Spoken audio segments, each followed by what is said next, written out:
আমরা কি বিচার চাবো? আজকে অন্য বিচার চাইতে এখানে আসছি। আমরা জানি বিচার চাইলে বিচার কখনোই পাবো না। মানুষ কতটা নিচু হলে একটা পুরো পরিবারকে এভাবে নৃশংসভাবে হত্যা করতে পারে? কত মানুষের জন্য আর মানববন্ধনে দাঁড়াবো আমরা। তাকে যে আমরা এভাবে হারাবো এটা আসলে আমরা কখনো আশা করতে পারিনি।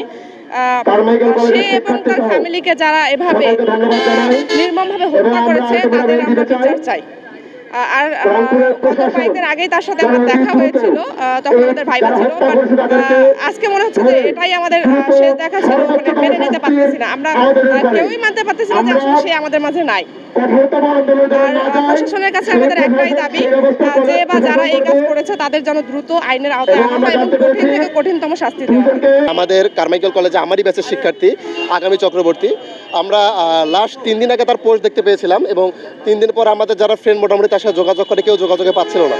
হুট করে কালকে আমরা ডিএরবি সহ বিভিন্ন অনলাইন মিডিয়াতে যে মিডিয়া যারা আপনাদের যারা আছে তাদের মিডিয়াতে দেখতে পারি হুট করে যে এরকম একটা পরিবার নৃশংসভাবে হত্যা হয়েছে। পরে জানতে পারি আমাদের ফ্রেন্ড, যেটা আমাদের খুবই মর্মাহত করেছে। আমরা জানতে পেরেছি যে মারার পরে তাকে এসিরও ঢালা হয়েছে হালকা।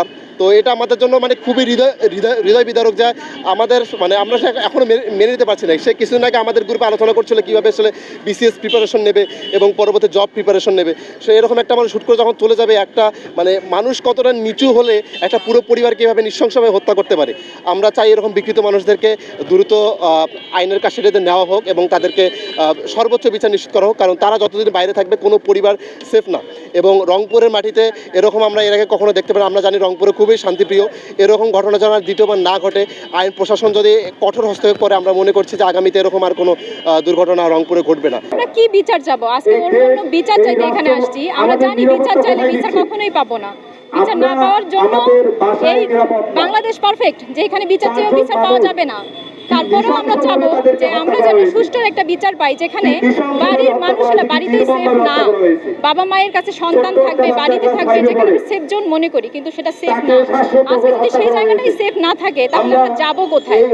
আমরা চাই একটা সুষ্ঠু বিচার হোক। যদি বিচার করতে না পারে তাহলে এই সরকারের আমাদের প্রয়োজন নেই। তো আমরা যদি নিরাপদভাবে রাস্তায় চলতে না পারি, বাসায় থাকতে না পারি, আর কোথায় যাবো? কত মানুষের জন্য আর মানববন্ধনে দাঁড়াবো আমরা। এভাবে কত বোনকে, কত মা বাবাকে আর জীবন দিতে হবে।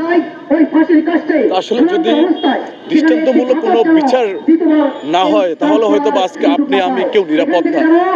আর আমরা মাদক, যারা কোনো হত্যাকাণ্ড চালিয়েছে তারা তাদের বাসায় মাদক সেবন করতে গিয়ে হত্যাকাণ্ডে জড়িত করেছে, তাদেরকে হত্যা করেছে।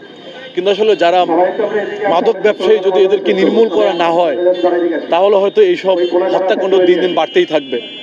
আজকে গুটি কয়েক মানুষ যারা মাদক ব্যবসার সঙ্গে রংপুরে জড়িত আছে, শুধু তাদেরকে গ্রেপ্তার করলেই মাদক নির্মূল হবে না। মাদক নির্মূল করতে হলে শিকড় থেকে এদেরকে তুলে ফেলতে হবে।